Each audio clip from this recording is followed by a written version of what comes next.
অতবার জানাই দরুদ ও সালাম বর্ষিত হোক মুহাম্মদুর রাসূলুল্লাহ সাল্লাল্লাহু আলাইহি সাল্লামের প্রতি। আল্লাহুম্মা সাল্লি আলাই, আল্লাহুম্মা বারিক আলাই। বর্তমান পরিবেশ পরিস্থিতি সম্বন্ধে আপনাদেরকে জানাতে হবে কি বা জানবেন কি সবই আপনারা জেনে গেছেন, সোশ্যাল মিডিয়ার মাধ্যমে এখন বুঝতে পারছেন। যারা আমাকে চেনেন তারা চেনেন, যারা চেনেন না হয়তো বা বক্তব্য শুনেছেন। আমি সেই কিছু কথাই তুলে ধরার আজও চিন্তাভাবনা নিয়ে আপনাদের সামনে উপস্থিত হয়েছি।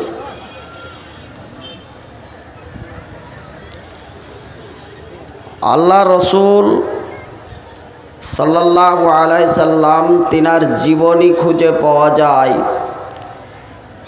তিনি আমাদের মতনই এই জমিনে বসবাস করেছেন, আমাদের মতন সংসার করেছেন, আমাদের মতনই সমাজে বসবাস করেছেন, আমাদের মতন জটিল পরিস্থিতির সম্মুখীন হয়েছেন। তারপরেও তিনি জান বাঁচানোর জন্যে একটি মিথ্যা কথা ব্যবহার করেননি। তিনি এই জমিনে 23 বছর জিন্দেগি অতিবাহিত করেছেন, নবুয়তের জিন্দেগি।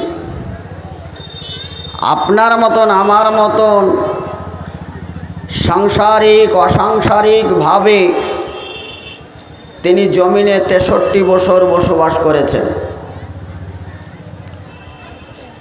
63 বছর বয়সে তিনি মিথ্যা কথা একটাও বলেছেন প্রমাণ নেই।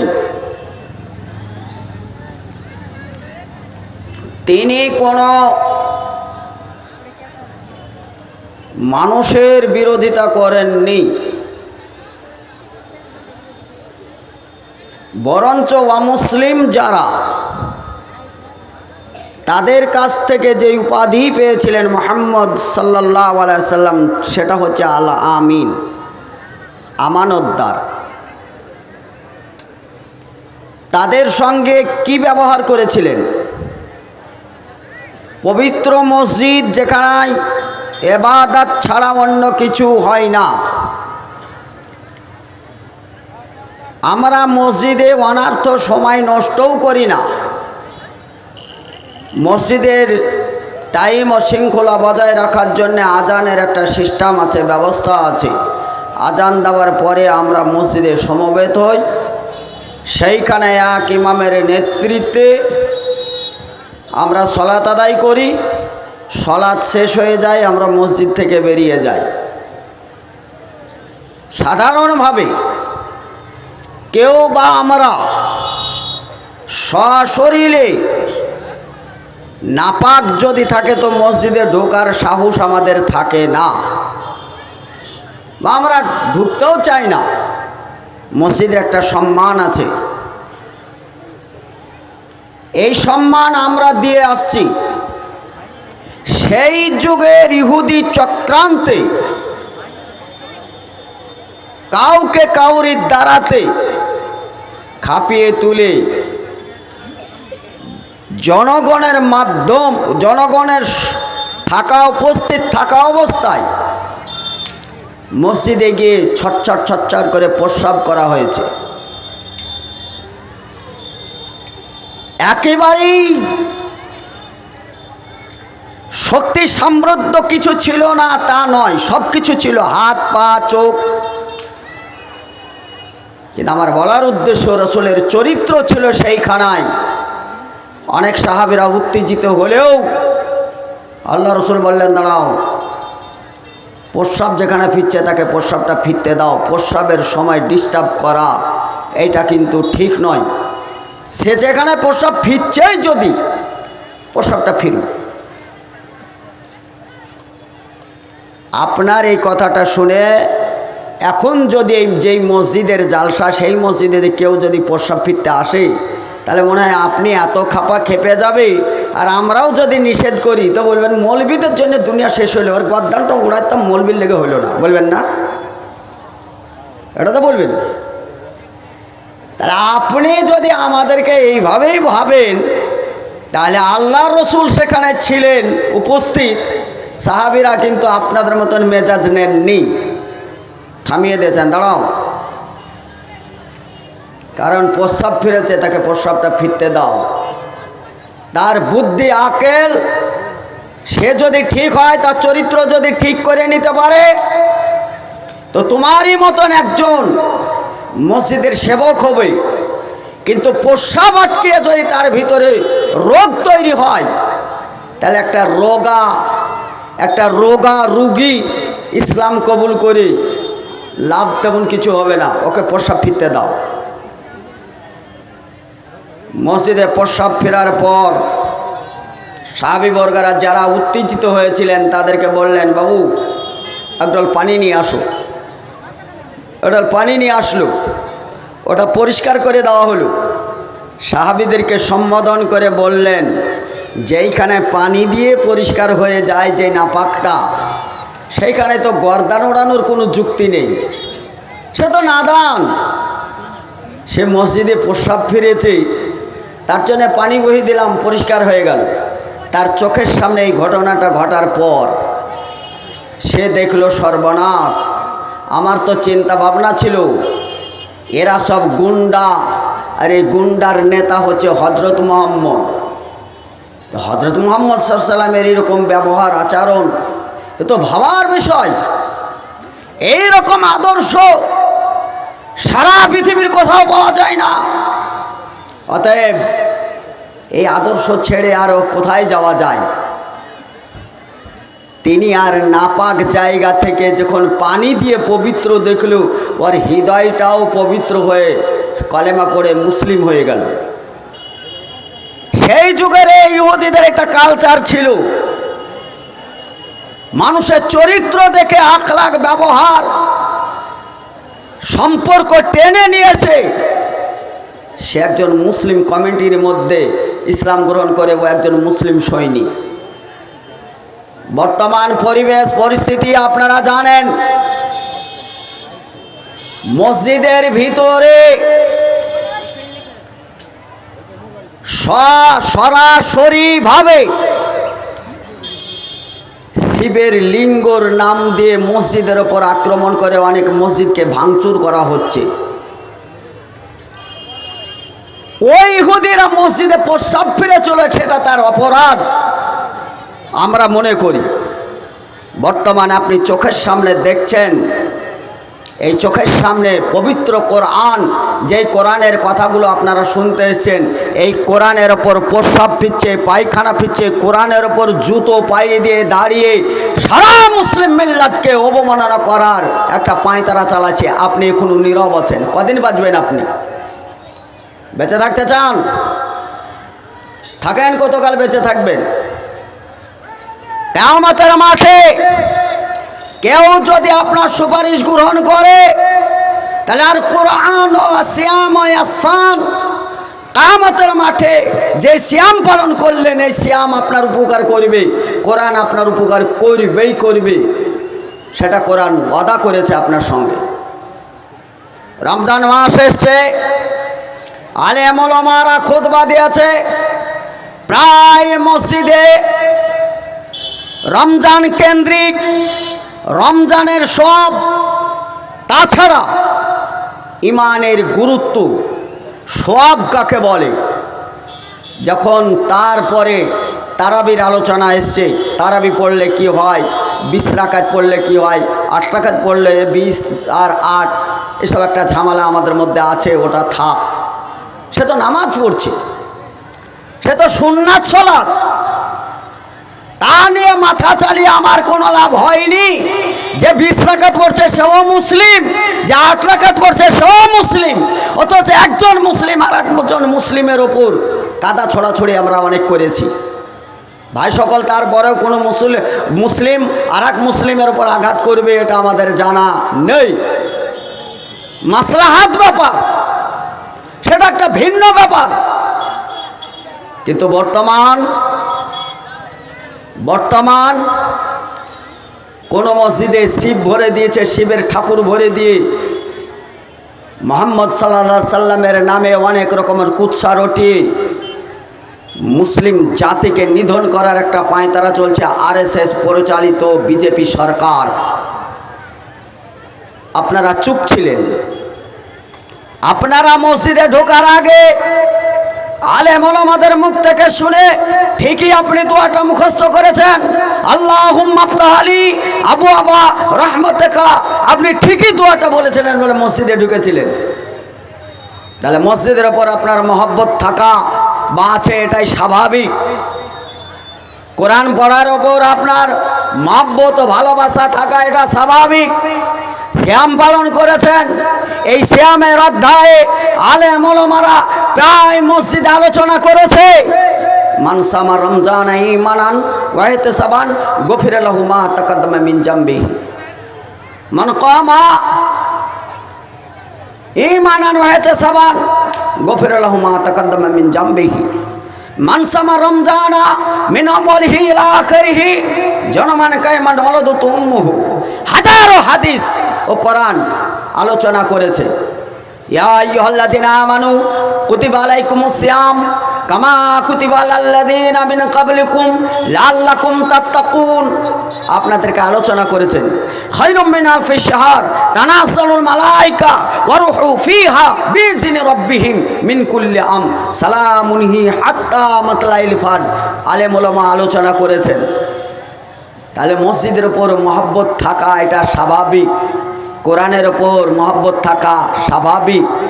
অন্যায়ের প্রতিবাদ করার নাম হচ্ছে সলাত। ইন্না সলাতা তানহা আনিল ফাহশাইল মুনকার। অন্যায় দেখলে তার প্রতিবাদ করা। মুহাম্মদ সাল্লাল্লাহু আলাইহি সাল্লাম সহ যত নবী ও রাসূল এসেছিলেন তিনারা মূর্তির বিরোধিতা করেছিলেন।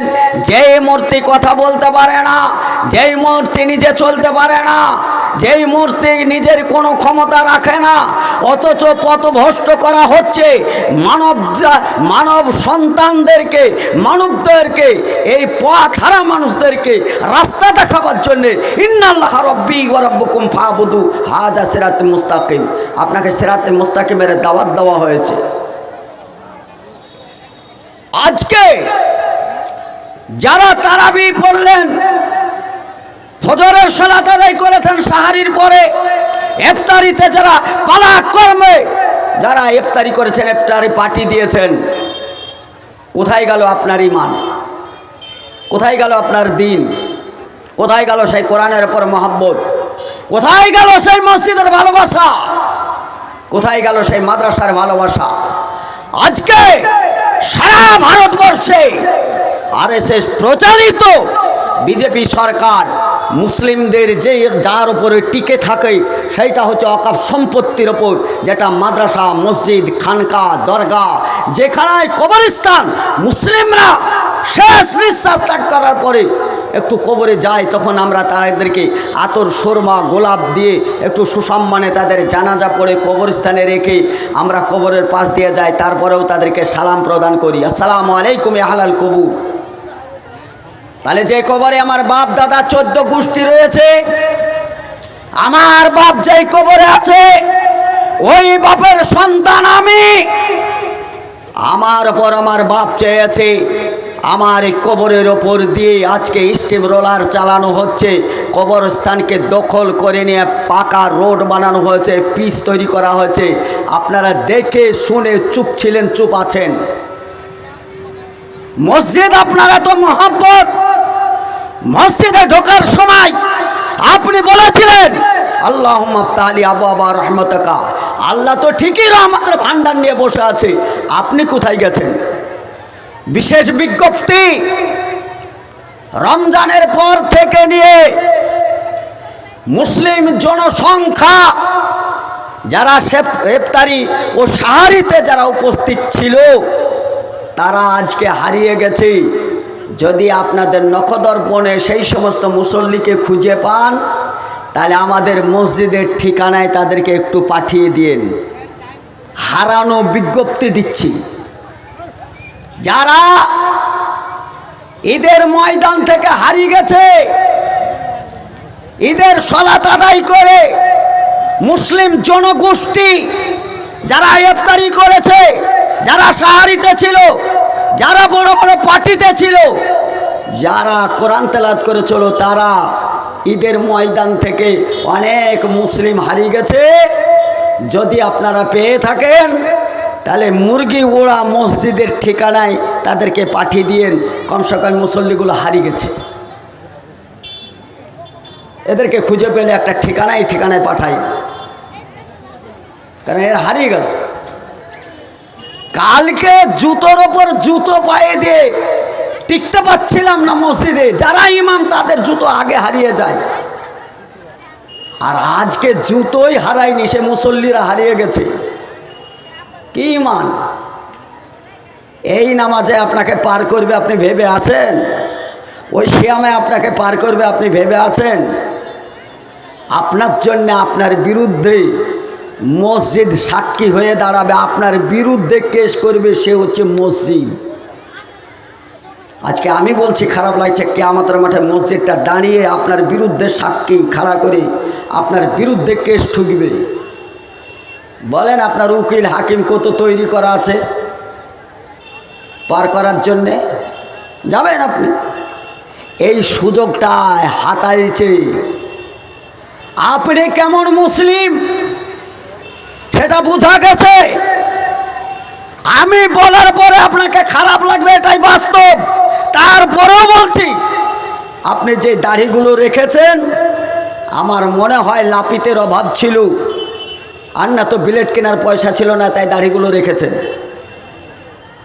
যদি দাড়ি রাখার পয়সা থাকতো, লাপিত যদি কাছে থাকতো, মনে হয় দাড়িগুলো চাচতেন। হাতে মনে হয় সময় ছিল না, তাই দাড়িগুলো রেখেছেন। হাতে সময় ছিল না, তাই লাপিতের কাছে যেতে পারেননি। পকেটে পয়সা ছিল না, তাই দাড়িগুলো মনে হয় এখনো মুখে আছে। না তো মতো আপনার মতন দাড়িওয়ালা লোক এখনো ফক ফক ফক ফক করে সিগারেট টানেন। দাড়ি যদি সোমনাথ হতো তো সিগারেট খাওয়া ফরজ ভাবলেন কি করে? আপনার ইমানে তো ধুমো লাগালছেন। যদি এই দাড়িটা কাজের হতো, তাহলে বাবরি মসজিদ ভেঙে টুকরো টুকরো করে একই ফিল্টার উপর মন্দির তৈরি হলো, আপনি একটা কথা খরচ করলেন না। কেন করলেন না বলেন? মুসলিম ঘরে আপনি জন্ম নেওয়ার সঙ্গে সঙ্গে আলেম ওলামারা হতো ভাড়াছে, আপনাকে সহি হাদিসের মানদণ্ডে বলেছে, ওর কানে আজান দাও। যে জগৎটা এসছে এটা আল্লাহর জগৎ, যেই জগতে ছিল ওটা আলামে আরওয়াহ, রুহের জগৎ, ওটা আল্লাহর জগৎ ছিল। এখানে এসছে একটাও আল্লাহর জগৎ। এখানে আল্লাহর আইন ছাড়া অন্য কাউরির আইন মানা চলবে না। তার কানে ভরে দাও, কানে আজান দাও, তার কানের ফুটো দিয়ে যেন ঢুকে, যেটা আল্লাহর জমিনে তোমাকে আল্লাহরই আবাদ করতে হবে, অন্য কাউরির কাছে মাথা নত করা যাবে না। তোমার মাথা কোথায় গেছে বলো? তুমি তো তোমার মূল্যবান ভোটটা দিয়ে এমএলএ তৈরি করেছো, এমপি তৈরি করেছো। সোনার তার দিয়ে তাদের মুখটাকে সেলাই করা আছে। দিদি আগামীতে টিকিট দিবে না বলে এই সমস্ত বাঁদরের বাচ্চারা একটাও মুখ খোলেনি। কেন? এটা আমার বাপের পৈতৃক সম্পত্তি। ওয়াকফের নাম দিয়ে এই বিল প্রত্যাহার না করা পর্যন্ত শরীরে 1 ইঞ্চি রক্ত থাকতে এই মসজিদে ওয়াকফ সম্পত্তি এক টুকরো বিজেপি সরকারকে ছাড়ছি না, ছাড়বো না, ছাড়বো না, ছাড়বো না। বিন্দু রক্ত থাকতে তোমার রক্তেই ঠান্ডা হয়ে আছে, কারণ তুমি একটু আগে দিদি লক্ষ্মীর ভান্ডার গো, তা আল্লাহর ভান্ডারটা কোথায় গেল?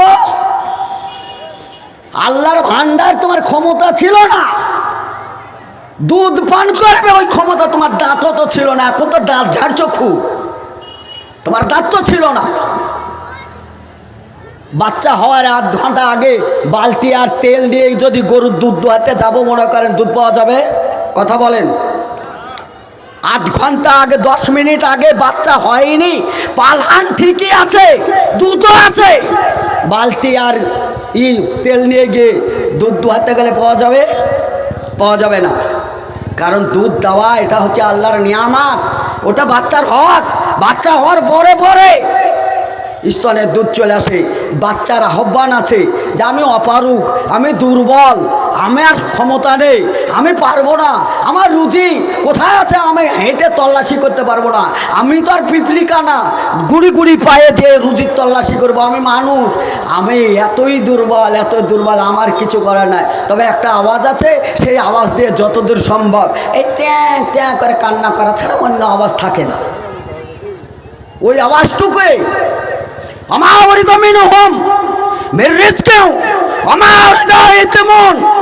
মালিক তোমার কাছে কোনোদিন রুজি গ্রহণ করেননি, বরঞ্চ রুজি দেওয়ার জন্যে সত্যম আসমান থেকে তোমার রিজিক তুলে দিয়েছে। তুমি তো ঈদের আগে ইবাদত বন্দেগী করেছো, তুমি সালাত আদায় করেছো, কোরআন পড়েছো। আল্লাহ এটা ওয়াদা করেছিল যে কোরআন পড়লে আমি রুজি বৃদ্ধি করি, সালাত আদায় করলে রুজি বৃদ্ধি করি। রিক্সা চালক, ভ্যান চালক ফলমূল দিয়ে ইফতারি করেছে না করেনি? বলেন, ইফতারি করেনি? এখন যদি চেষ্টাও করি যে আমার বাড়ি মেহমান এসছে, আমি একটা তড়িঘড়ি ব্যবস্থা করব, দুটো কাজু বাদাম, দুটো কিশমিশ, দুটো আঙ্গুর, দুটো আপনার কলা, আপেল, আঙ্গুর, বেদানা, কিশমিশ সব দিয়ে একটা অ্যারেঞ্জমেন্ট করে একটা পাতায় রাখবো, এখন সম্ভব হবে না। কারণ রমজান মাসে দেখা গেছে, সোশ্যাল মিডিয়ায় দেখেছেন, হাজার হাজার লোকে খাবারের অভাব নেই, খেতে পারেনি মানুষ।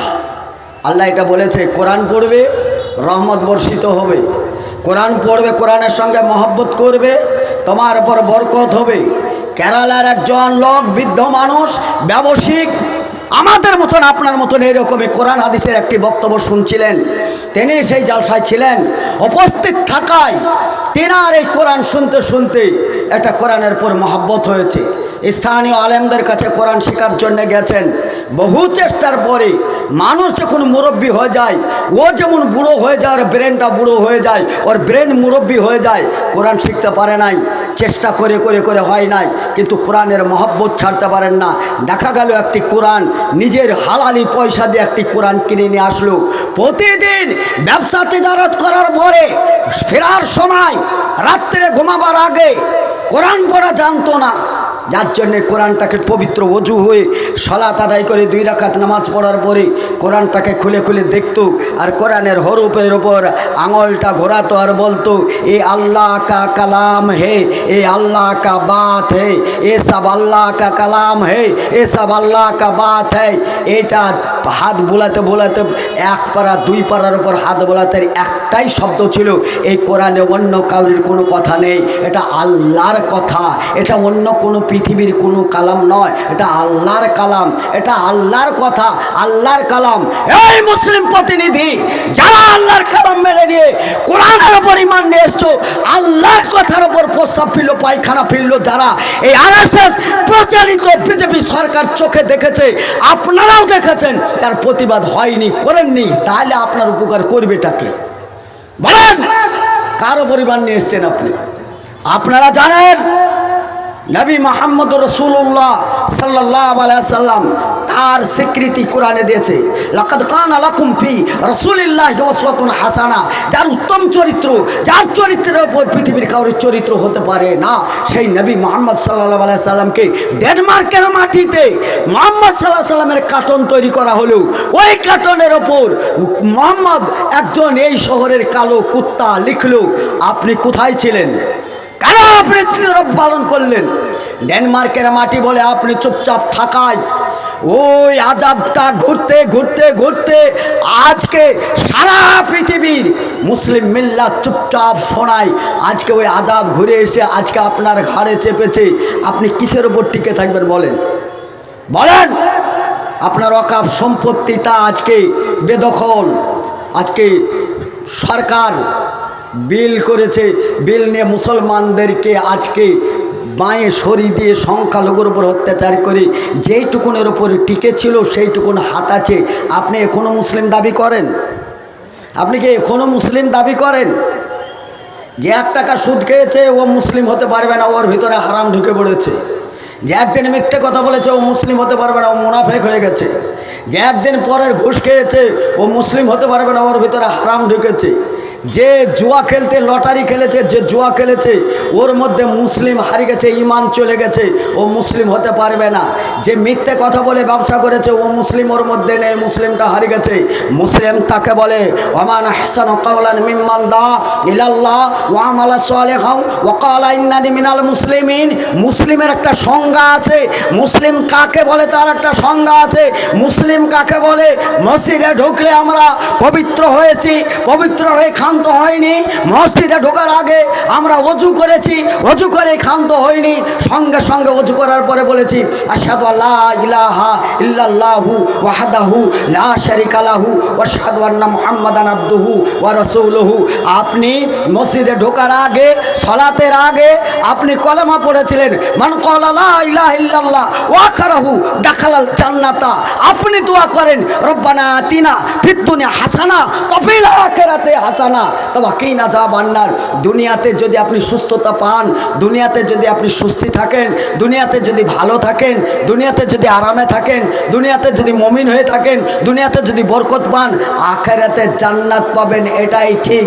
জান্নাতে আপনার দুনিয়াতে যেমন কোরআন পড়লে, দুনিয়াতে সালাত আদায় করলে, দুনিয়াতে সিয়াম পালন করলে, লাইলাতুল কাদারে জাগলে আল্লাহ যেমন দুনিয়াতে রুজি বৃদ্ধি করে, জান্নাতে আল্লাহ রাব্বুল আলামিন তাদেরকে প্রদান করার জন্যে ইন্নালিল মুত্তাকিনা মাফাজান হাদাইকা ওয়া আনাবা ওয়া কাওয়াইবা আতরাবা ওয়া কাসান দেহাকা লা ইয়াসমাউনা ফিহা লাগওয়া ওয়ালা কিযাবা জাযাম মির রাব্বিকা ওয়া তাআনি হিসাবা রাব্বিস সামাওয়াতি ওয়াল আরদ আমা বাইনাহুমার রহমান লা ইয়ামলিকুনা মিনহু খিতাবা ইয়াওমা ইয়াকুমুর রূহ ওয়াল মালায়েকা সাফফান লা ইয়াতাকাল্লাম ইল্লা মান আযিনা লাহুর রহমান ওয়া ক্বালা সাওয়াবা।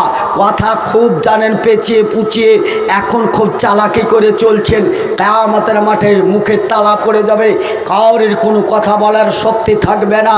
ইল্লা মান আযিনা লাহুর রহমান, যাকে ডেকে কথা বলার অনুমতি দেওয়া হবে সেই ছাড়া কথা বলার স্পর্ধা কেউ রাখবে না। ওই দিন কথা বলার জন্যে দুনিয়াতে আপনাকে পরীক্ষা দিতে হবে। বিনা পরীক্ষায় আপনার এলাকায় যেমন কোনো মাস্টার হয়নি, বিনা পরীক্ষাতে কেউ যেমন ডাক্তার হতে পারেনি, বিনা পরীক্ষা দেওয়া ছাড়া পুলিশ হতে পারেনি, বিনা পরীক্ষা ছাড়া কেউ LLB করতে পারেনি, বিনা পরীক্ষা ছাড়া কেউ প্রফেসর হতে পারেনি, বিনা পরীক্ষা ছাড়া কেউ অফিসার হতে পারেনি। বিনা পরীক্ষায় আপনি জান্নাতি হতে পারবেন না, পারবেন না, পারবেন না। এটাই বাস্তব। এখন পরীক্ষার সময় চলে এসেছে, এখন পরীক্ষার সময় চলে এসেছে এটাই যে আমি আমার ঈমান রক্ষা করা এটা আমার দায়িত্ব। মসজিদের উপর ঈমান আছে, এটা আমার মসজিদ রক্ষা করা আমার দায়িত্ব। মাদ্রাসা রক্ষা করা আমার দায়িত্ব। ওয়াকফ সম্পত্তি আমার বাপদাদা 14 গোষ্ঠী মিলে যারা ওয়াকফ করে গেছে তাদের উত্তরসূরি হিসাবে সেই জমি উদ্ধার করা আমাদের দায়িত্ব। তাতে যত রক্ত লাগে লাগবে, যত জান লাগে লাগবে, যত জীবন দিতে হয় দিতে হবে। ওই বিজেপি সরকার কান খুলে শুনে রাখো, যত রক্ত লাগে লাগবে, বিন্দু মাত্রে ওয়াকফ সম্পত্তি হাতছাড়া করব না, ইনশাআল্লাহ করব না। ভাই সকল, আপনি মনে করছেন, আপনি বা আপনারা মনে করছেন মৌলভী সাহেবের মা একে তো খুব পায়তারা করছে, আসল জায়গায় মনে হয় নেই। আপনাদেরকে পাওয়া যায় তো? আপনাদেরকে পাওয়া গিয়েছে কোনো দিন? আপনাদেরকে নিয়ে সামনে আগাবার চাইতে পিছনে টানটা তো বেশি। ফিল্ডে হয়তো দাঁড়িয়ে থাকবো আমরাই, পিছনে কিন্তু আপনাদেরকে খুঁজে পাবো কিনা টর্চ মেরে লাইট পোড়ানো হবে। দেখেছি আপনাদেরকে হাজারবার ডাক দিয়েছি সাংগঠনিকভাবে। আপনি মুখের 2 ঠোঁটের পাতা খোলেননি। অন্য স্কুল কলেজের সামনে দাঁড়িয়ে আই লাভ ইউ করতে তোমার ভালো লাগে, আর এখানে আপনার ইনকিলাব উঠতে পারে না, তার মানে জানতে হবে আপনার ঈমান নেই, আপনি দুর্বল জায়গায় বাস করছেন। ঈমান নেই, এটাই বাস্তব। যদি ঈমান থাকতো তাহলে সংখ্যালঘুর ওপর চাপ দিয়ে চাপ সৃষ্টি করে আপনার মসজিদগুলো হাতাতে পারত না। এর আগে আমার বক্তব্য শুনেছেন, জ্ঞানপাপী মসজিদ ও আদিনা মসজিদ নিয়ে বিতর্কিতভাবে একটি বক্তব্য রেখেছিলাম। গোটা সোশ্যাল মিডিয়া তোলপাড় হয়েছে, তাতে সাথে আমার উপর অনেক আক্রমণ শুরু হয়েছে। আমি পিছপা হই নাই, কারণ আমি বিগত দিনে বেঁচে থেকে এই পর্যন্ত পৌঁছেছি। এই মৌলানা সাহেব যিনি এখানে উপস্থিত, সভাপতির আসনে যিনি বসে আছেন, ইনি হচ্ছেন আমার উস্তাদ। আজ থেকে 25 বছর আগে বা তারও আগে, মনে হয় প্রায় 30 বছর আগে, ইনার কাছে আমি ছাত্র হিসাবে আমি কায়দা আমপারা লেখাপড়া করেছি। আজকে একই জায়গায় খেতে গিয়ে মৌলানার চেহারা দেখে আমি চিনতে পারি নাই। উনি আমার কথা শুনে বলছে, আগো তুমি সোহেল? কণ্ঠটা আমার মনে হয়েছে মাওলানার ওই হাসিটা আমার ফটো হয়ে আছে, ওনার ওই হাসিটা দেখে আমি ধরতে পেরেছি মাওলানা আপনি সেই লোক। আজকে কত সৌভাগ্য ওনার উপস্থিতিতে একই ফিল্ডে আমি ওনার সভাপতিতে বক্তব্য রাখছি। উনি আমাকে ভালো করে জানেন ও চিনেন। আমার বলার উদ্দেশ্য এই, ছোট থেকে যে প্রতিবাদী হবে না, ও বড় হয়ে হব ও চিন্তা ভাবনা বাদ দেন। ছোট থেকে যার প্রতিবাদী মন থাকবে ওই লোকটাই থাকবে। কয় আমি তো এত প্রতিবাদ করার পরে কয় আমি তো মরে যাইনি, কয় আমার তো জেল হাজত হয়নি, কেউ তো আমাকে গুলি করেনি, সোশ্যাল মিডিয়ায় তো আমার চেহারাটা যাচ্ছে, গোটা ভারত নয় গোটা পৃথিবীর লোক আমাকে দেখছে। তাতে আরএসএসরা যুক্ত আছে, বিজেপি যুক্ত আছে, প্রশাসনিক যুক্ত আছে। তুমি আমাকে গ্রেপ্তার করো, কোনো আপত্তি আমার নেই, আমাকে গুলি করো, আমার কোনো আপত্তি নেই। কিন্তু আমার ন্যায্য মূল্য, যেটা আমার বাপদাদার সম্পত্তি রক্ষা করার আমার দায়িত্ব, আমি অন্যায্য কথা বলছি কি সেইটা আগে আপনাকে প্রমাণ করতে হবে। আমি দেশের সাংবিধানিক মেনে, দেশের আইনকে সম্মান করে আমি আমার সম্পদকে রক্ষা করার দায়িত্ব আমার উপর আছে। তাতে যে কোনো মূল্যে আমি আমার সম্পদ রক্ষা করতে পারি। আমার নবী বলেছেন, তোমার সম্পদ রক্ষা করতে গিয়ে বুকের তাজা রক্ত যদি ঢেলে দেওয়া হয় তবুও রক্ষা করবে। বেঁচে থাকলে পৃথিবীতে তুমি গাজীর সম্মান পাবে। যদি তোমাকে কেউ গুলি করে মেরে দেয়, বুলডোজারের গুলি দিয়ে মেরে দেয়, তাহলে তুমি শহীদের মর্যাদা পাবে। এত বড় স্পর্ধা বিজেপি সরকারের কি করে হচ্ছে? আরএসএস প্রচালিত এই বিজেপি সরকার, তুমি জানো নাই আমরা হিন্দু মুসলিম ভাই ভাই, আমরাই ঐক্যের ডাক দিয়েছি। আমরা হিন্দু মুসলিম ভাই ভাই, আমরা ঐক্যবদ্ধ হয়ে থাকতে চাই। हिंदू का पहला हरूफ है, मुसलमान का पहला हरूफ मीम है, और मीम मिलकर के हम है तो हिंदुस्तान है। আমরা হিন্দুস্তানটা হিন্দু মুসলিম মিলে গড়েছি, আমাদের মায়া মমতা আছে। তুমি কি করেছো দেশে? তোমার তো আমি দেখি নাই। আজকে বিজেপি সরকার আসার পরে থেকে না একটা হাসপাতাল দেখেছি, না একটা কলেজ দেখেছি, না একটা ইউনিভার্সিটি দেখেছি, বরঞ্চ যেগুলো আছে সেগুলো বন্ধ হচ্ছে। আমাদের ঐতিহাসিক বাবরি মসজিদ ভাঙা হয়েছে, বাবরি মসজিদের জায়গা জবরদখল করে ওই মসজিদের ওপর, ওই ফিল্ডের ওপরে মন্দির তৈরি করা হয়েছে। আমরা যদি সেই দিন সোচ্চার হতাম, সেই দিন যদি আমাদের প্রতিবাদী মন থাকতো, আমরা যদি আওয়াজ তুলতাম, তাহলে আজকের দিন আমাদেরকে এইটা দেখতে হতো না। তো আপনার জানা মতে, আপনাদের জানা মতে বা আমার জানা মতে এই জালসাটা হচ্ছে মসজিদের জন্যে। এটা মসজিদ করবেন আপনারা, অনেকে টাকা দিয়েছেন, পয়সা দিয়েছেন, আবারও দিবেন। টাকা পয়সা ধন দৌলত দিয়ে মসজিদটা তৈরি করছেন। সরকার এসে হুট করে এই মসজিদটা দখল করে নিল, আপনারা দিতে ইচ্ছুক? দিতে রাজি আছেন আপনারা? কথা বলেন। এই কথা যত চুপ থাকবেন তত আপনার বিজেপি ঘাড়ে চেপে বসেছে। কমসে কম একটু আওয়াজ তুলতে হবে। মসজিদ তৈরি করেছি তোমার বাবার টাকাই নয়, তুমি চাইলে ছেড়ে দেবো তা নয়।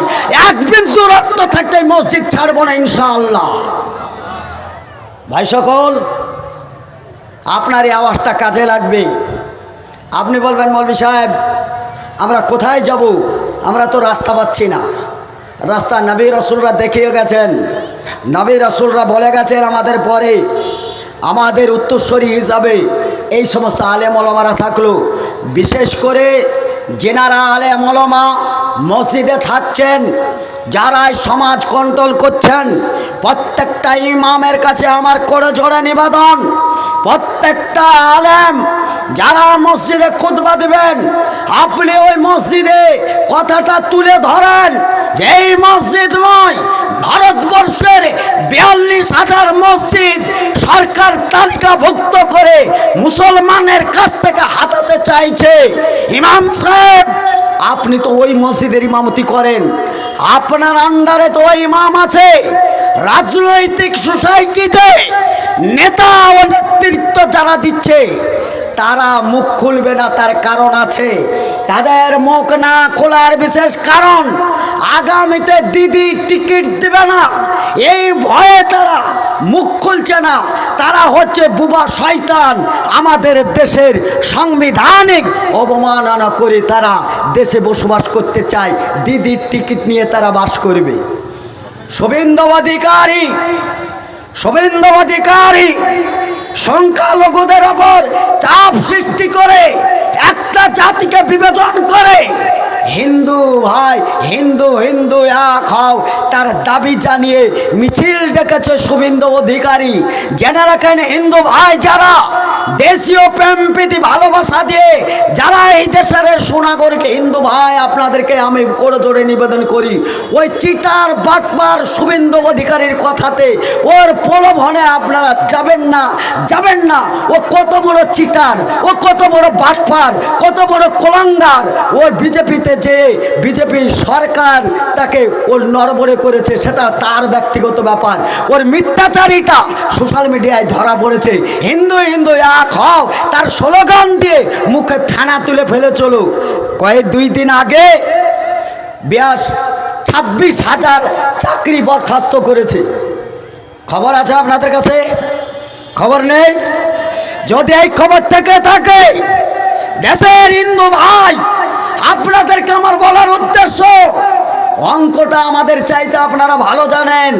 সব কিছু শিখাও মাইনে না শিখাও হুঁশিয়ারি, সচ্চাই দুনিয়া ওয়ালো মাই হুয়া নারী। আমরা অত হিসাব করি না, অত হিসাব আমাদের কাছে নেই, হিসাব আপনাদের কাছে আছে। আপনারা জানেন 42,000 চাকরি বরখাস্ত করায় মুসলিমরা মাত্র 2,000 বাদ গেছে। বাকি কত হাজার থাকলো? কথা বলেন। বাকি থাকলো 24,000। কারা তারা? তারা তো এই দেশের হিন্দু। বাছাই করে এই শুভেন্দু খই ভাজা কথা মুখে তুরুপের তাস দিয়ে হিন্দু এক হও, হিন্দু হিন্দু এক হও। 26,000 চাকরি বরখাস্ত করে বাতিল করে 24,000ই হিন্দু বাদ গেল। শুভেন্দুর কাছে দাবি জানান, ওই চাকরি ফেরতের জন্য শুভেন্দুকে দাবি জানান। ফলে আপনাদের এক করার নামে ও গুন্ডামি করছে, এক করার নামে ও মানুষকে উস্কিয়ে চলছে, দেশের হিন্দু ভাইদেরকে উস্কিয়ে চলছে। রামনবমী গতকালকে ছিল, রামনবমী গতকাল আমরা দেখেছি শিলিগুড়িতে, আমাদের বহরমপুরে তাদেরকে দেখলাম হিন্দু ভাইয়েরা অস্ত্র সজ্জিতভাবে রাস্তায় নেবে তারা উল্লাসিত করেছে। আমরা সম্প্রীতি বজায় রেখে এই দেশের সম্প্রীতি বজায় রাখতে চাই, আমরা সম্পর্ক রাখতে চাই। অনেক মুসলিম ভাই টুপি পাঞ্জাবি মাথায় দিয়ে তারা রাস্তায় নেবে। আমার এই অমুসলিম ভাই যারা রামনবমীতে যারা মিছিল গেয়ে অস্ত্রই মিছিল গাইছিল, তাদেরকে পানি পান করানো হয়েছে, তাদেরকে পানি দেওয়া হয়েছে। তাহলে তারা পানি পান করালো, আমরা মুসলিম তারা সোশ্যাল মিডিয়ায় রক্ষা করতে পারেনি। অনেক হিন্দু ভাই স্বাগতম জানিয়ে আমরা দেশের সম্প্রীতি রক্ষা রেখে আমরা একটিও মুসলিম উত্তেজিত হই নাই।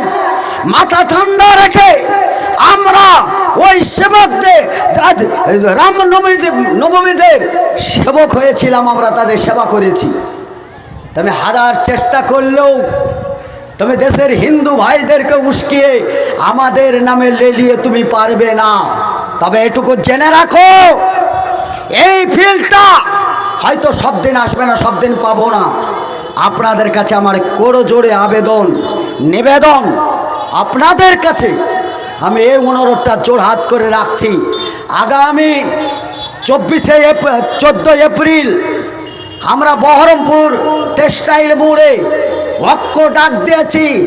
যত মুসলিম দেশি হিন্দু ভাই যারা আছে, যারা ওয়াকফ সম্পত্তি রক্ষা করার দাবিতে ঐক্যবদ্ধ হয়ে জোরদার প্রতিবাদ জানিয়ে এই সরকারকে ধিক্কার জানায়, নিন্দা জানায়, তার প্রতিবাদে গর্জে ওঠার জন্য 14 ফেব্রুয়ারি আপনাদেরকে ডাক দিলাম। আমরা আপনাদেরকে ডেকে ফিল থেকে পালাবো তা নয়, সেই দিন আমাকেও দেখতে পাবেন। আপনাদের সঙ্গে ইনকিলাবে আমিও জড়িত আছি। ভাই সকল, আপনার যদি মসজিদ থাকে আগামীতে জালসা থাকবে, যদি মাদ্রাসা থাকে আপনার আগামীতে দিন থাকবে, কবরস্থান যদি থাকে তাহলে মাটি দেওয়ার ব্যবস্থা হবে। যদি মুখের আওয়াজ বন্ধ করে দেন তাহলে আপনার কবর কোথায় হবে আপনি ভেবে নেন। কবরস্থান সরকারি তত্ত্বাবধানে চলে যাবে। যদি বলেন যে মাটি দেব তাহলে পঞ্চায়েতের কাছে যেতে হবে। যাওয়ার পরে আধার কার্ড, ভোটার কার্ড, খাদ্য সুরক্ষা, আনুষঙ্গিক যতগুলো আছে, প্যান কার্ড সমস্ত সাবমিট করে দেখাতে হবে এটা আমার বাপ মরেছে, এই দেশের নাগরিক, এই যে তার আধার কার্ড, এই যে তার খাদ্য সুরক্ষা, এই যে তার প্যান কার্ড, এই যে ব্যাংকে এত টাকা আছে, এতদিন লেনদেন হয়েছে, এই টোটালটা দেখার পরে কম্পিউটারে ভরে দেখা যাবে এটা কত দিনের। যদি অনুমোদন দিয়ে পাশ করে, হ্যাঁ একে নাগরিক, দেশের নাগরিক, কবরস্থানের এক কোনায় মাটি দেওয়া, তাহলে মাটি হবে। আর যদি বলে যে নামের একটু গোলমাল আছে, আগে নামটা ঠিক করে নিয়ে আসো, নাম ঠিক করতে এখানেও হতে পারে, দিল্লিও যেতে পারে। আপনার বাপ তো মরেছে, লাশ এবার কোথায় যাবে বলে? দিল্লি যদি আপনার এই নামের সংশোধন করতে যেতে হয়, লাশের অবস্থা কি? নবী মুহাম্মদ রাসূলুল্লাহ সাল্লাল্লাহু আলাইহি সাল্লাম তিনি বলেছেন, একটা তাজা মানুষের যে সম্মান, একটা মৃত্যু মানুষের তাই সম্মান।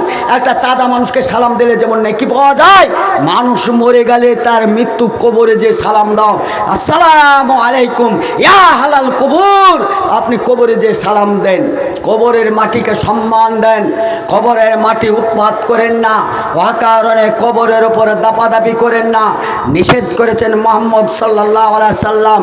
আজকে বহরমপুর কবর কারবালা কবরস্থান, সেই কবরের বুকের ওপর দিয়ে পিচ রোড তৈরি করা হয়েছে, পিচ রোড তৈরি করা হয়েছে, রোলার চলেছে, পালাবেন, রোলার চালানো হয়েছে। এগুলো করেছে, আপনারা চুপ ছিলেন, কথা বলেননি। বলেন তো ওই রোলারটা কার ওপর চালানো হয়েছে? কেউ তো আমার বাপ, কেউ তো আমার খালা, কেউ তো আমার ফুফু, কেউ তো আমার নানি, কেউ তো আমার দাদি, কেউ তো আমার 14 গোষ্ঠী। আর কেউ যদি না হয়, মান ক্বালা লা ইলাহা ইল্লাল্লাহু আখরাহু দাখালাল জান্নাহ, কলেমার ভাই, ওর বুকের উপর দিয়ে আপনি গাড়ি চালাতে দিলেন কেন? রোল চালাতে দিলেন কেন? কালো পিচের রাস্তা বানাতে দিলেন কেন? কেন তার জবাব নেই? কেন মুখ খুলেননি আপনি? কেন আপনার নীরবতা? আপনাকে কিসের ওয়াজ করা হয়েছিল? কিসের ইমানের কথা বলা হয়েছিল? আপনাকে রমজান কেন্দ্রিক বলা হলো, মানসামা রমজান ঈমানান ওয়া ইহতিসাবান গফিরা লাহু মা তাকাদ্দামা মিন জামবিহি। আপনাকে বলা হলো ইমানের কথা, ইমান তাজার কথা, জাজবার কথা, উন্নতির কথা। কই আপনার ইমানের উন্নতি? ফলে এই পর্যন্ত শুধু থাকে নাই, ওই কবরের ওপরে তারা ড্রাইভাররা পায়খানা করবে, প্রস্রাব করবে, তার জন্য পায়খানা ঘরের চেম্বার করা হলো, প্রস্রাব ঘর করা হলো। তাহলে যেইখানে কবরে সম্মানিত ছিল মুসলিমরা, মুর্দাকে গোসল করাবার সময় অতিরিক্ত গরম পানি দিয়েন না, মুর্দাকে গোসল করার সময় অত চাপ দিয়ে গোসল করাবেন না। একটা তাজা মানুষের যত সম্মান, মরা মানুষের তাই সম্মান বলেছেন মুহাম্মদ সাল্লাল্লাহু আলাইহি সাল্লাম। আপনার মরা মানুষের উপর দিয়ে রুল গড়ে গেল, মরা মানুষের নামে পিচ রোড হলো, মরা মানুষের বাড়িতে আপনার পায়খানা ঘর হলো, মরা মানুষের বাড়িতে প্রস্রাব ঘর হলো, প্রস্রাব দাঁড়ি দাঁড়ি প্রস্রাব ফিরছে, বসে বসে পায়খানা ফিরছে, সেই কবরস্থানে তো আপনার আমারই উত্তরসূরি ছিল, তারা তো মরে গেছে। এখন দায়ী কারা, কাদেরকে করবে বলেন? এর দায়িত্ব পালন কে করবে বলেন? এখন আপনি আর আমি যদি দায়িত্বহীন হই, তাহলে অবস্থাটা কোন জায়গায়? এটা একটু একটু একটু করে করতে করতে করতে শেষ সীমানায় পৌঁছে যে মুসলমানের গা ঠান্ডা ছিল, কালা বরফ হয়েছিল। এরা কথা বলেনি, কোনোদিন কথা বলেনি।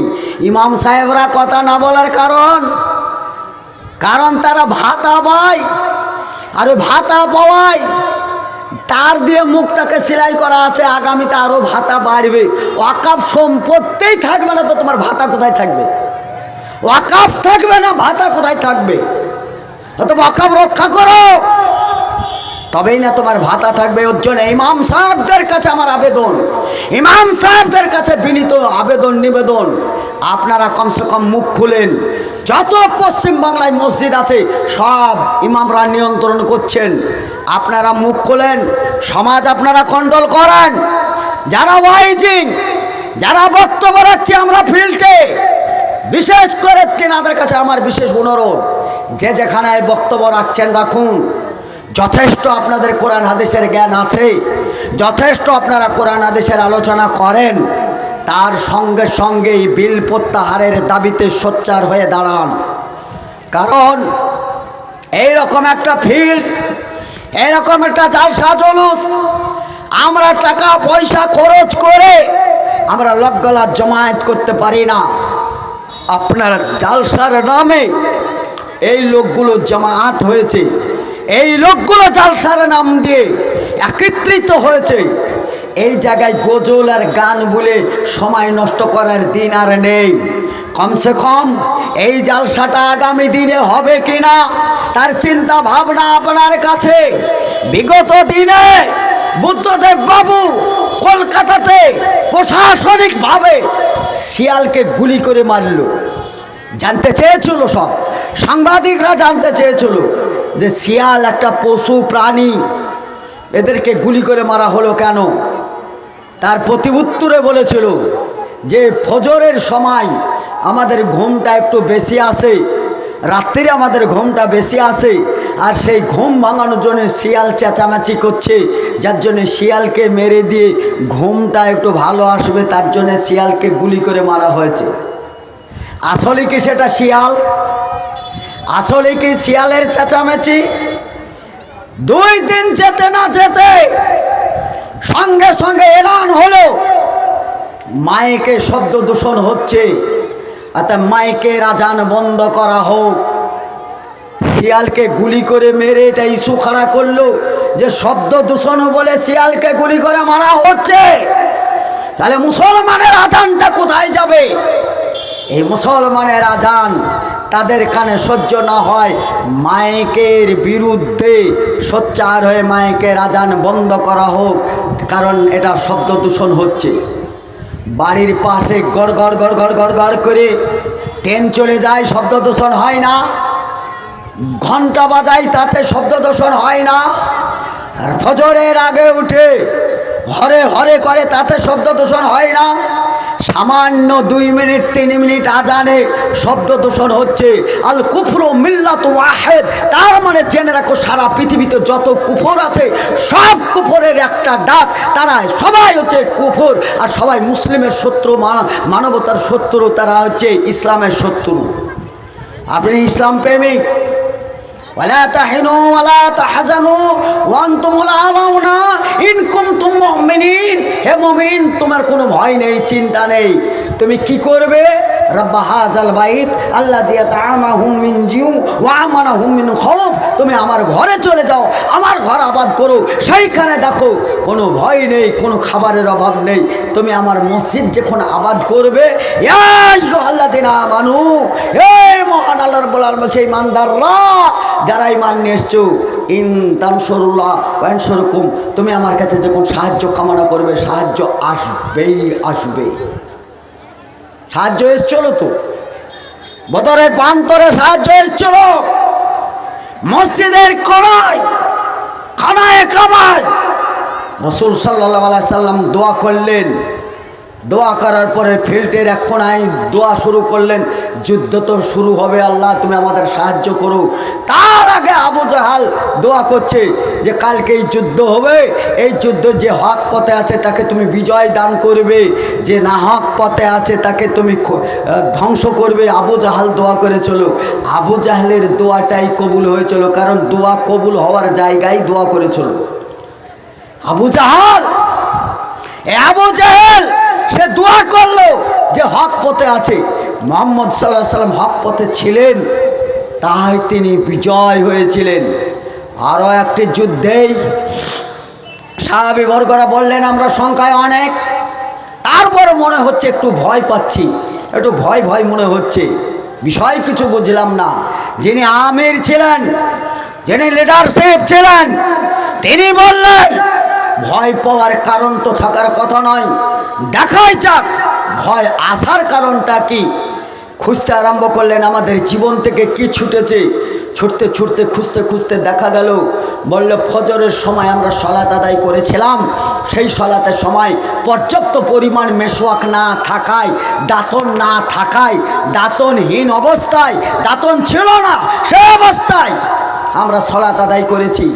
যিনি লিডার ছিলেন, বিচক্ষণ লোক, তিনি বললেন যে আমাদের ভয় পাওয়ার কারণ হচ্ছে একটি সুন্নাত আমাদের মধ্যে থেকে ছুটে গেছে।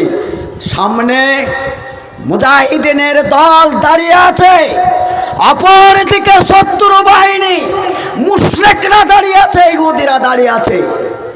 লিডার যিনি আমির ছিলেন উনি বললেন যুদ্ধর জন্য যেই তরবারিটা খোলা আছে, এই তরবারি গাছের ডালটা কাটো। গাছের ডাল কাটা হলো, ছেটে ছেটে ছোট ছোট টুকরো টুকরো করে মুচড়িয়ে ভেঙে বলল প্রত্যেকে আমরা দাতন করে নিই, একটা সুন্নাত আমরা তাজা করি, যুদ্ধটা পরে দেখছি। সব সাহাবীরা খাচ খাচ খাচ খাচ করে দাতন করে। যখন দাঁতের ঝিলকানি আর যখন দাঁতের মেশোয়াক্কার করতে আরম্ভ করলো, অপর শত্রু বাহিনীরা বলল সর্বনাশ, এরা খাপে প্যাকেটে তরবারি ভরে এরা দাতন করছে, তার মানে কি খুব কাছাকাছি নাগালে পেলে এরা কি তরবারিতে আঘাত না করে দাঁত দিয়ে কি ছিঁড়ে খাবে? অতএব এদের সঙ্গে যুদ্ধ করা আমাদের দ্বারাই সম্ভব নয়। মুসলমান দাঁতের ঝিলকানিতে মেশোয়াক করায় হৃৎপিণ্ড কেঁপে গেছে। হাদিস শুনে রাখুন, মান তামাসসাকা বিসুন্নতি ইন্দা ফাসাদ উম্মতি ফালাহু আজরুহু। একটা সুন্নাত তাজা করলে মিয়াত শাহিদিন, এই মিয়াত শাহিদের 100 শহীদের মর্যাদা পাওয়া যায়। অনেক মুহাদ্দিসিন একরাম তেনারা এটাকে উল্লেখ করে বলেছেন, এই মিয়াত শাহিদিন শব্দটায় হাদিসের মধ্যে একটু কিলোকাল, অর্থাৎ এই হাদিসটা এইটুকু জাল প্রমাণ করেছে, কিন্তু মেশোয়াক করাটাই সুন্নাত। আল্লাহ রসুল এত মেশোয়াক করেছেন, এত মেশোয়াক করেছেন, জীবনে ওর চাইতে বেশি আমল তিনি করেননি। মরার সময়তে তিনি শেষ আমলে যেটা ইঙ্গিত করেছিলেন সেটাও মেশোয়াক। আয়েশা রাদিয়াল্লাহু তাআলা আনহা বলেন, আমি খেজুরের ডালকে ভেঙে চিবিয়ে, আমি আমার দাঁতের পাওয়ার ছিল, আমি অল্প বয়সে ছিলাম, দাঁত দিয়ে চিবিয়ে ওইটাকে নরম করে শেষ সময় আল্লাহ রসুলের হাতে ধরে দিলাম। আল্লাহ রসুল নমুনা হিসাবে পৃথিবীতে যেটা শেষ আমল হিসাবে রেখে দিয়ে গেছিলেন সেইটা হচ্ছে দাতন। দাতন করার ওপরে এত আল্লাহ রসুল গুরুত্ব দিয়েছিলেন। দাতন করলে ইমান তাজা হয়। সেটা আপনারা ইফতারির সময় দাতন করেছেন, মনের দিক দিয়ে কত প্রশান্তি পেয়েছিলেন, কত আরাম পেয়েছিলেন, কত শান্তি পেয়েছিলেন। অতএব দাতন করাটা মুসলমানের ইমানের জাজবা তৈরি করে। কিন্তু মুসলিম ভাই, রসুল সাল্লাল্লাহু আলাইহি সাল্লাম বলেছেন একটা কলম বরাবর দাতন সব সময়ের জন্য রাখবে, গুঁজে রাখলে কানের ওপর গুঁজে রাখবে, তা কান আর মুখ কাছাকাছি হাতের নাগালে দাতন রাখবে। দাতন করে নামাজ যদি পড়া যায়, বিনা দাতনে পড়লে তার চাইতে 27 গুণ সওয়াব ওই দাতন করনেওয়ালা পায়। আপনি মাশাআল্লাহ দাতনটা বুঝতে পারেননি, রাসূলের সুন্নাত, কিন্তু ফেরাউনের সুন্নাতটা আপনি বুঝতে পেরেছেন। কানে আপনি ঠিকই রাখেন, তবে দাতন নয়, কানে রাখেন, সেটা হচ্ছে বিড়ি। রাখেন না? আবু বকর সিদ্দিক রাদিয়াল্লাহু তাআলা আনহু, ইনি একজন সাহাবী ছিলেন, খুব রসুলের কাছে নিকটের সাহাবী। তিনি বললেন লা তাদখুলুল জান্নাহ, গুজিয়া বিল হারাম, ততক্ষণ পর্যন্ত ওই ব্যক্তি যাবে না জান্নাতে যার মধ্যে সামান্য পরিমাণ হারাম রয়েছে। একটা বিড়ি খেলে পারে ওই বিড়ির ধুমো ভিতরে গেল মানে কি, লাহুম তাআমুন ইল্লা মিন জারিন লা ইসমিন ওয়ালা ইউগনি মিন জু, ওই ধরনের খাদ্য খাবার, যে খাদ্য খাবারগুলো আল্লাহ রাব্বুল আলামিন মানুষকে বলেছেন যেই খাবার খেয়ে শরীরে বল হয় না, শক্তি হয় না, রক্ত হয় না, তাজা হয় না, বীর্য হয় না, এই খাবারগুলো হচ্ছে জাহান্নামীদের খাবার। আপনাদের বলার উদ্দেশ্য, বলেন বিড়ি খেলে শরীরে রক্ত হয়, বিড়ি খেলে শরীর তাজা হয়, বিড়ি খেলে শরীরে বল হয়, বিড়ি খেলে শরীরে ক্ষমতা বাড়ে, বিড়ি খেলে শরীরে রক্ত হয়। এই খাবারগুলো হচ্ছে জাহান্নামীদের খাবার। বক্তব্য এখন শুনলেন, চায়ের দোকানে কেউ না কেউ ইমানদার হবে, সে বলবে সালাফি এসে বলল বিড়ি খাওয়া এতটা হারাম, বিড়ি খেলে জাহান্নামে যেতে হবে, আর বিড়ি জাহান্নামীদের খাবার। সে কত গর্বিতভাবে বলবে এ মনেও জাহান্নামে যেতে হবে, ও মনেও যেতে হবে, একটা বিড়ি খেয়েই দিন, আগে থেকে অভ্যাস করি। আপনার দ্বারা এই মসজিদ রক্ষা হবে, কারণ আপনি মসজিদ প্রেমিক না, আপনি মাদ্রাসা প্রেমিক না, আপনি মসজিদ ভালোবাসেন না, আপনি মাদ্রাসা ভালোবাসেন না, আপনি কবরস্থান ভালোবাসেন না, আপনি মুসলিমদের ওয়াকফ সম্পত্তির ওপর আপনার কোনো ধারণা নেই, যার জন্যে আপনি কাল কিয়ামতের মাঠে কি জবাব দেবেন? বলেন আপনি কিয়ামতের মাঠে কি জবাব দেবেন? আপনাকে তো একটা প্রতিনিধি তৈরি করা হয়েছে, আপনাকে তো একটা দায়িত্বশীল বানানো হয়েছে।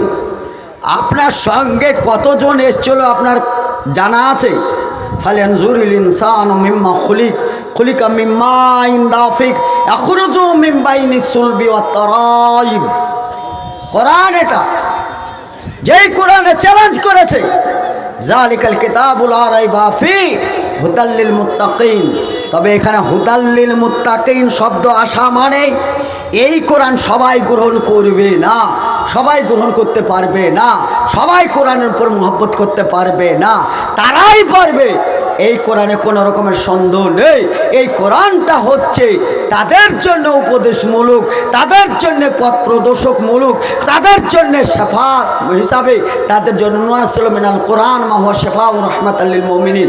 মুমিনদের জন্য এই কোরআনটা হচ্ছে শেফা, কোরআনটা হচ্ছে মুমিনদের জন্য ওষুধ।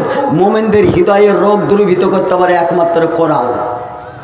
কোরআনের উপর যদি আজকে মহব্বত থাকতো, তাহলে কোরআনই তো বলেছে আপনার সম্পদ আপনাকে রক্ষা করতে হবে, সম্পদকে দ্বিচারিতা করা যাবে না, সম্পদ নিয়ে বেঈমানি করা যাবে না।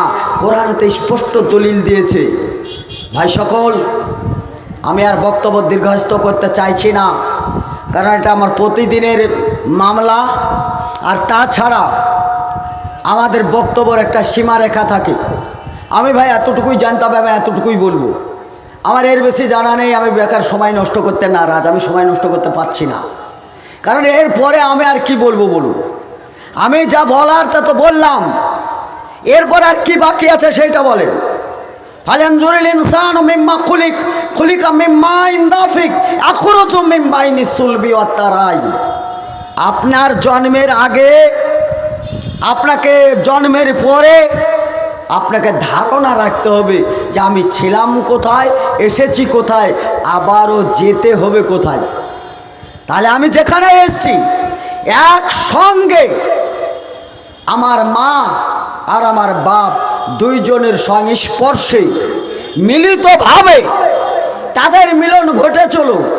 এই মিলনে একসঙ্গে মায়ের বক্ষস্থল আর বাপের পৃষ্ঠস্থল থেকে, এই দুই জায়গায় থেকে বীর্য নির্গত হয়ে তাদের দুই জায়গা থেকে এক জায়গায় একত্রিত হয়ে যে শুক্রকীটগুলো এসেছিল, এটা এক নয়, দুই নয়, কমসে কম 40 কোটি শুক্রকীট এসেছিল। আল্লাহ রাব্বুল আলামিন তিনি দেখলেন 40 কোটি, এর মধ্যে থেকে বাছাই শুরু হলো। বাছাই করতে করতে করতে করতে যখন 3 মাসের আগে পর্যন্ত তারা দাঁড়িয়ে গেল প্রায় 3 কোটি, আর একটু বাছাই হতে হতে হতে 90 দিনের মাথাতে অধিকাংশই একটা শুক্রকীট আর যমক হলে 2টো নির্বাচন করেছেন আল্লাহ রাব্বুল আলামিন। এই 2টো বা একটা, এই সমস্ত আপনারা আমরা একসঙ্গে ছিলাম আল্লাহর আঁচলে। বাবু 40 কোটি শুক্রকীটকে ওভার মেরে তুমি এসছো, তুমি যেখানে যাবে সেই জমিনটা হচ্ছে আমার জমিন। আমার জমিন কি তোমরা আবাদ করবে? আমাকে কি ডাকবে? আমার কি হালাল তালিকায় তোমরা জ্ঞান গরিমা খাটাবে? আলাস্তু বিরাব্বিকুম, আমি কি তোমাদের সেই দিনের অভিভাবক হব না, প্রভু হব না, রব হব না, মালিক হব না, আল্লাহ হব না? আপনারা সবাই একসঙ্গে বলেছিলেন ক্বালু বালা শাহিদনা, অবশ্যই মহামান্য রব আপনি, এতে কোনো সন্দেহ নেই, আমরা স্বীকৃতি দিচ্ছি।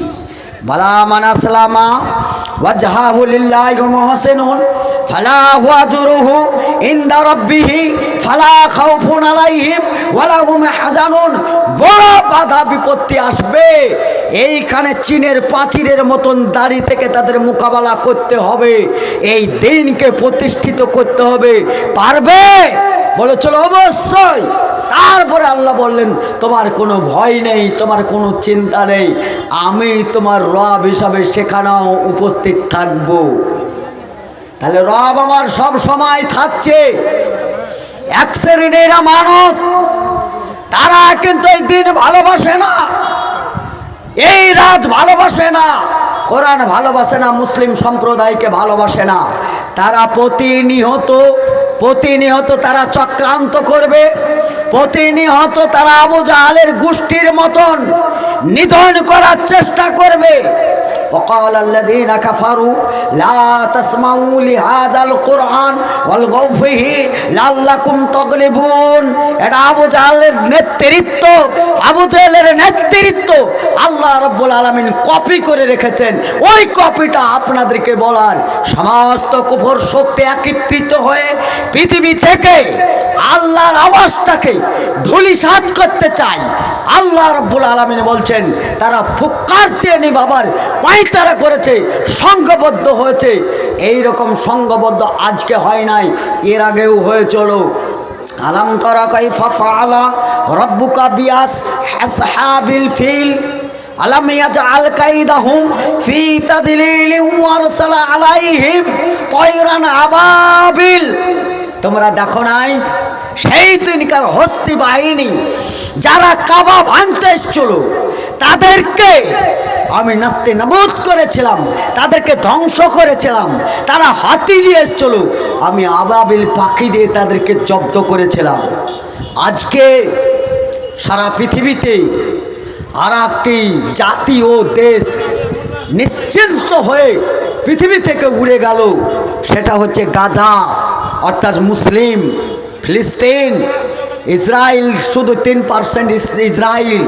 ইহুদি যারা ছিলই না, তারা কোথায় কিভাবে ছিল জানা নেই।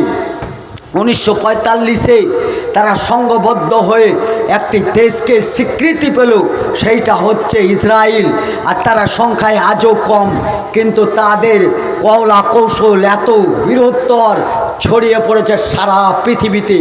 এই যে পানি যেটা পান করছেন, এই পানি, এই কিল্লে পানি যেটা, এটা পানি হচ্ছে আপনার ইসরায়েলের তৈরি করা প্রোডাক্ট। ইসরায়েলকে সাপোর্ট করা সরকার, বিজেপি শয়তান এই পানিটাকে সরবরাহ করে ইমানকে নষ্ট করছে।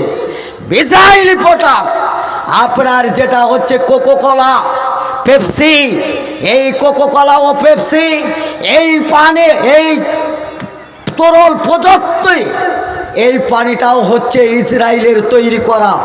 ওই কোকোকোলার একদিক দিয়ে লেখা আছে এই দিক দিয়ে লেখা আছে কোকো কোলা, উল্টো দিক দিয়ে পড়তে গেলে ওই কোকো কোলা লেখা আছে লা মক্কা লা মোহাম্মদ। এই পানি, এই কোকো কোলার মাধ্যম দিয়ে, এই পানির মাধ্যম দিয়ে, এই এনজিওর মাধ্যম দিয়ে, এই পয়সার মাধ্যম দিয়ে আমরা মক্কা ও মোহাম্মদের নাম নিশানা উড়িয়ে দিব, সেটা লেখা আছে। আপনি যদি এই পানিটা পান করেন, আপনি যদি এই পানিটা কিনে খান, আপনি যদি ওই পেপসিটা কিনে খান, আপনি যদি ওই কোকো কোলা কিনে খান, তাহলে বাইতুল মুকাদ্দাস, যেটা সলমান নবী আলাইহিস সালামের কলেজার টুকরা, যে নবী মুহাম্মদ সাল্লাল্লাহু আলাইহি সাল্লাম তিনি প্রথম কিবলা তৈরি করে যেই দিকে সালাত আদায় করেছিলেন, এই জেরুজালেম অর্থাৎ মসজিদুল আকসা, সেইটাই ধ্বংস করার জন্যে আপনারও 1 টাকা হতে আছে। এই 1 টাকা দিয়ে আপনি ইসরায়েলকে সাপোর্ট করেছেন। বলে কি করে মৌলভী সাহেব? ইসরায়েল ওরা মিসাইল দিয়ে, বুলডোজার দিয়ে শিশু হত্যা করে শিশুদেরকে নিধন করার পাঁয়তারা শুরু করেছে। ভারত বিজেপি সরকার, আরএসএস প্রচালিত সরকার, ওইটাকে ইস্যুবাণী গুজরাটের মাটিতে ছোট ছোট কচি কচি শিশুদেরকে ত্রিশূলের আগায় করে ঘুরি ঘুরি আগুনে পুড়িয়ে হত্যা করেছে। আজকে ফিলিস্তিন ও গাজাতে বোমা হামলায়, আজকে গাজায় ছোট ছোট শিশু শুধু নয়, আজকে দেশের মানুষকে, গোটা শহরটাকে আজকে বোমা হামলায় শেষ করে দেওয়া হয়েছে। যেখানে আজান দেওয়ার আর লোক পাওয়া যায় নাই, কোথায় থেকে একজন লোক ভাঙা মসজিদ, বোমডিং মসজিদ, সেইখানে গিয়ে আজকে আসরের আজানটা হয়েছে, শুধু একাই আজান হয়েছে, সলাৎ হয়েছে কিনা তার খবর নেই। আজকে আজান হয়েছে, কিন্তু এর আগে বোমাতে টিকতে পারা যায়নি। এই বোমা যারা নিক্ষেপ করছে, তাতে আপনার 1 টাকা সামিল আছে। আপনার 1 টাকায় এই পানিতে চলে গেছে ইসরায়েলকে সাপোর্ট, কোকো কোলাতে চলে গেছে ইসরায়েলকে সাপোর্ট, পেপসিতে খাওয়াতে ইসরায়েলকে সাপোর্ট। আপনি না জানতেই এই পয়সা দিয়ে নিধন করা হচ্ছে মুসলিম দেশগুলোকে, নিধন করা হচ্ছে মুসলিমদেরকে, নিধন করা হচ্ছে বাইতুল মুকাদ্দাসকে। আর তার বন্ধু হচ্ছে নরেন্দ্র মোদি, দামোদর দাস নরেন্দ্র মোদি হচ্ছে তার ইসরায়েলের এজেন্ট। এটা নিয়ন্ত্রণ করছে কে? আমেরিকা সরকার। ডোনাল্ড ট্রাম্প আসার আগে তিনি এটাই কসম করে শপথ গ্রহণ করেছিল যে ফিলিস্তিন তথা মুসলিম গাজায় মুসলিমদেরকে নিধন করার আগেই শেষ করে দেওয়া হতো। জানজালাল্লাহু বিকুম নাসাবাল আযাব, আল্লাহর পক্ষ থেকে আযাব এসেছিল, আগুনের ঝলসে আমেরিকাকে কাবু করে দেওয়ায় ডোনাল্ড ট্রাম্প কিন্তু একটু জব্দতে পড়েছিল। আগুন নিভে গেছে, অমনি ইস্যু খাড়া করে দিয়ে ইসরায়েলকে সাপোর্ট করে দিয়ে আজকে গাজাকে নিধন করে দেওয়া হলো।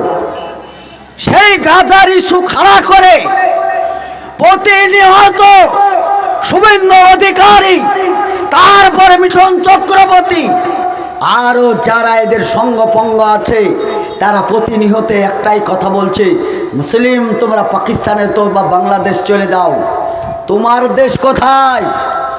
এই দেশ আমার দেশ, আমার বাপের দেশ, আমার 14 গোষ্ঠী ওয়াকফ সম্পত্তি দিয়েছে, তোমার সম্পত্তি না থাকায় আমার সম্পত্তি তুমি হাতাতে চেয়েছো।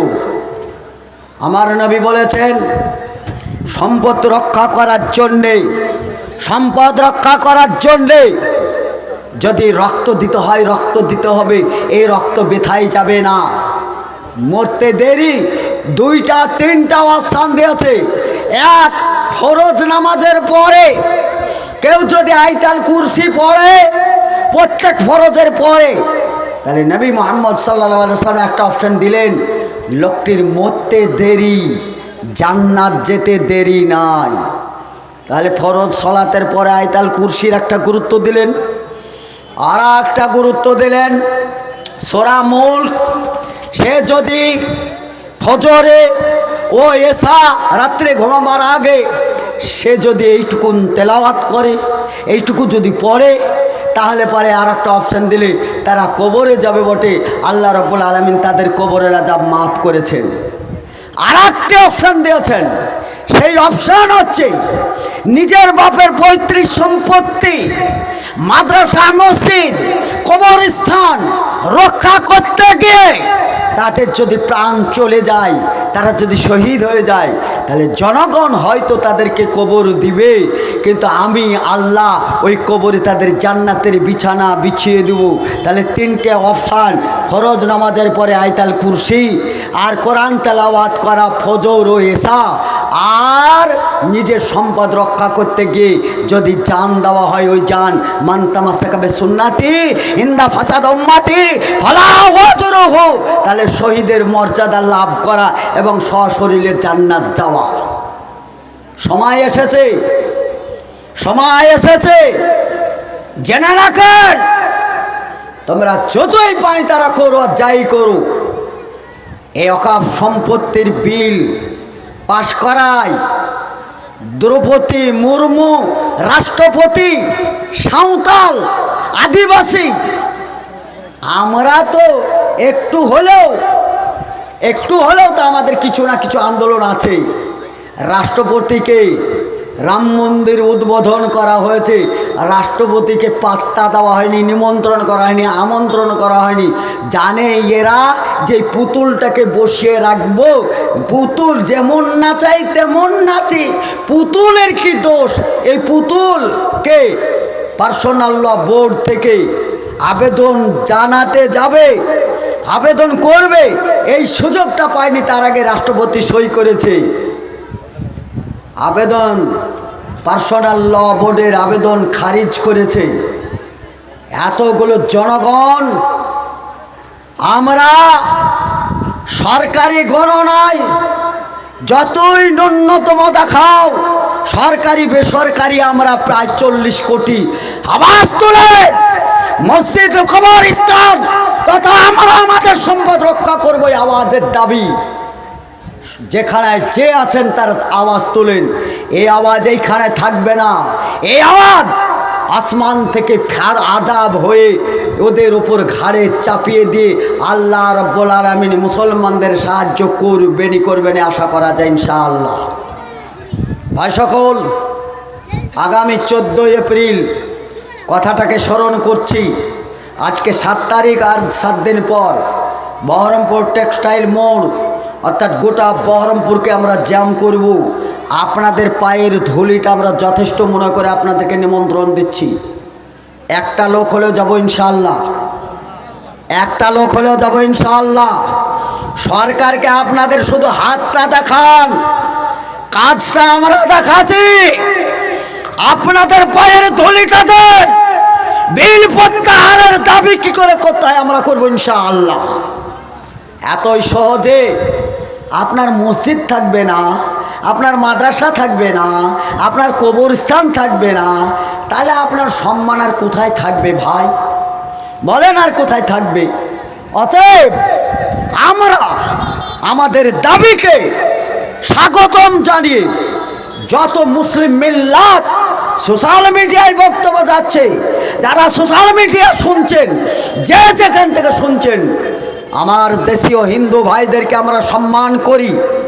কারণ আমাদের কেস হয়ে অনেক হিন্দু ভাই, অনেক হিন্দু বোন, তারা আমাদের হয়ে লড়াই করছেন, তাদেরকে স্বাগতম জানাই।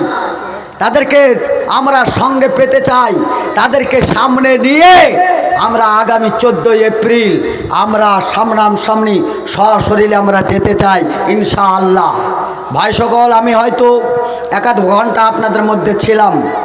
আমার বক্তব্যের সঙ্গে আপনারা যাই বুঝেছেন না নাই বুঝেছেন, এতটুকু বুঝেছেন যে সালাফে এসে কমসে কম ওয়াকফ সম্পত্তির বিলের প্রত্যাহারের দাবিতে আমাদেরকে সংঘবদ্ধর ডাক দিয়ে কমসে কম ইমানের ডাক একটা দিয়েছে, এইটুকুন তো বুঝতে পেরেছেন।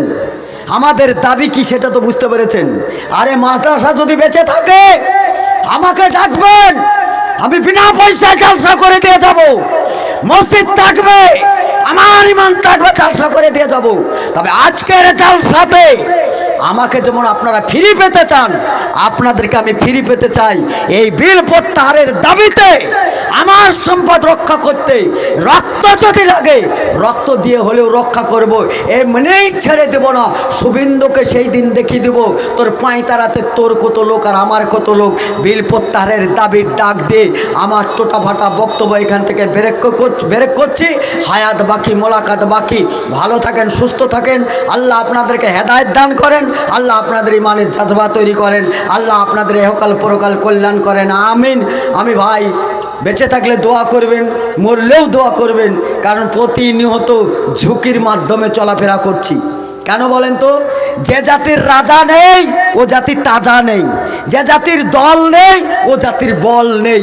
আপনার জাতির, আমার জাতির যারা রাজা, যারা এমএলএ, যারা এমপি, আগামী দিনের টিকিট নেবে তার জন্য সোনার তার দিয়ে ওদের মুখটাকে সেলাই করা আছে। এমএলএ এমপিরা কথা বলেন না, ওরা এখন কথা বলতে চাইছেন না। ওরা টিকিট পাবে ঠিকই, ঝাঁটার মুড়ে ঝাঁটা আর নিয়ে বারুল নিয়ে রাস্তায় নেমে থাকবেন। ওদের মুখে গুয়ে ঝাঁটাটা লিখে ওরা মুখের ওপর চাপান। তোর মুখ খোলার সাহস তোদের ছিল না, তোদেরকে পার্লামেন্টে পাঠিয়েছিলাম, তোরা কথা বলিসনি। পারবেন না, পারবেন না। আজকের দিন ওদের দরকার ছিল। আজকে আমরা বক্তব্য দেব কেন? বক্তব্য তো ওদের শোনার দরকার ছিল। পশ্চিমবাংলা মুর্শিদাবাদের কোনো এমএলএর বক্তব্য আজ পর্যন্ত শুনতে পাচ্ছি না। কেন পাচ্ছি না? বরঞ্চ আমাদের হয়ে অনেক হিন্দু ভাই তারা লড়াই করছে, অনেক হিন্দু ভাই অ্যাসেম্বলিতে বক্তব্য রাখছে, অনেক হিন্দু ভাই পার্লামেন্ট ফাটিয়ে দিচ্ছে। মুসলিম তোমার মুখে জমতালা, এবার কোন জ্বালা, এবার কোন জ্বালা, চারিদিকে শয়তানের খেলা, মুসলিম মুখে জমতালা। কথা বলে না, এরা কথা বলে না, এদের মুখে জমতালা, এর তালাই থাক। এই তালা দিয়ে মুখে যখন ভোট চাইতে মুখে ঝাঁটা চাপাবেন। আহ্বানটা জানিয়ে আমার বক্তব্য শেষ করলাম। দুঃখ নিয়ে কোনো লাভ নেই। আপনার কাছে ক্ষমা চাওয়ার আমার কোনো সুযোগ নাই, আমি চাইবও না। এরকম নাপাক জায়গায় ওইসব এমএলএ এমপির কাছে ওদের বিরুদ্ধে বলে ক্ষমা চাওয়ার কোনো রাস্তা নেই, আমি চাইবও না। আর আমি যদি জেলে যাই, আমি যদি ফাঁসিতে যাই, আমাকে যদি গুলি করে মারে, কোনো এমএলএ মুখ খুলবে না। এই হলো সম্পদ চলে যাচ্ছে, ওরা মুখ খুলে নিয়ে আমার ব্যাপারে খুলবে। জি বলেন, খুলবে আমার জন্যে? আমার জন্য খুলবে না। অতএব ও যখন আমার জন্য খুলবে না, ওর উপর ভরসা করে আমার লাভ নেই। আমি ভরসা করি সেই আল্লাহর ওপর। ওয়ালা তাসাউনা ইল্লা ইয়াসাল্লাহু রাব্বিল আলামিন। যে মানুষ চাইলে হবে না, যে আল্লাহ চাইলে হবে। আল্লাহ যদি আমাকে পৃথিবীতে রাখে, পৃথিবীর কেউ মারতে পারবে না। আল্লাহ যদি আমার উপর ওইটা বরাদ্দ করে রাখে, কেউ রুখতে পারবে না। ওমা আলাইনা ইল্লাল বালাগ। আসসালামু আলাইকুম ওয়া রাহমাতুল্লাহ। এক ভাই, ছোট্ট ভাই 500 টাকা দান করেছে। আল্লাহ এই দানকে কবুল করে নাও, হায়াতে তাইবা করো। জাযাকাল্লাহু আহসানা জাযাকাল্লাহ।